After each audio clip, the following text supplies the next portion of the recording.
All right, so really quickly, for as long as I've been teaching, anytime we're in more a vinyasa style class where we're moving a bit more quickly, it is the vinyasas, so that process of down dog through chaturanga to the floor, expressing that upward facing dog or cobra, that for me are usually the biggest areas of issues. So, what I want to do today is just quickly talk about cobra pose. There's 1,001 things that I could say about Cobra, but what I want you to keep in mind is that when you're in a yoga class, if you're leaving your yoga class and feeling that you're tender in the lower back, and there is a difference between tender in the lower back and feeling like you exercise the muscles in your spine. If you're feeling that your lower back is tender, something's breaking down in the channel. So whether that happens to you in plank or standing poses or cobra, I can't tell you right now, but I will put a lot of guess on that it is likely occurring in cobra as well. So cobra pose is a back bend. Back bends are usually most of the time good for you. Your back is a incredibly resilient space in your body, way more resilient than we give it credit for.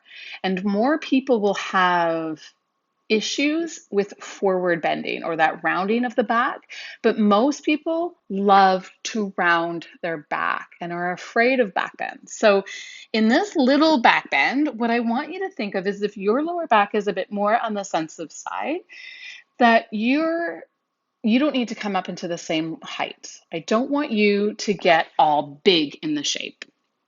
So hands are about mid rib-ish with my wrist. My fingernails are just behind the head of my shoulder, and that's what works generally for me. So it would be the same kind of push-up position with your hands. So that athletic stance if I was standing.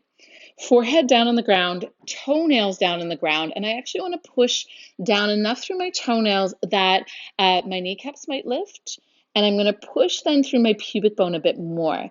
So the lower back isn't starting in an arched position. Okay, lower back gets a little bit more space. Shoulders are back and down, so external rotation, which hopefully you kept all the way through your plank and all the way through your chaturanga. And then pull the energy of your hands back and lift your chest up. And as you do that, those shoulders stay back. I'm dragging the idea of my torso forward. I'm lengthening my collarbones to the front edge of my mat. I'm keeping my toenails rooted. And this idea that my pubic bone's a little bit heavier, almost like the hip creases pushed more into the floor. That gives space to my lower back and emphasizes the work in my upper back. To me, this is Cobra. So when we're in the shape, this is going to make me strengthen my back line. What tends to happen is stuff that looks more like this, right?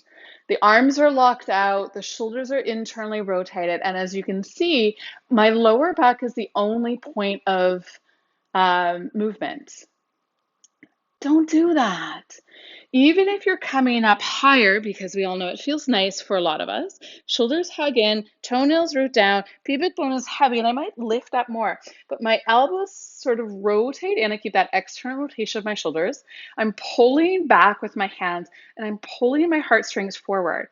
The shape is distributed across my spine in a way that makes me feel like I'm working. If this is your back, okay, if this is your back, these are, let's assume, your legs. This is your lower back, is at my wrist crease. If this is what I'm going to do to it, because I'm going to push through my arms, straighten my elbows, and my pivot point right here in my lower back is what I want to move up and down.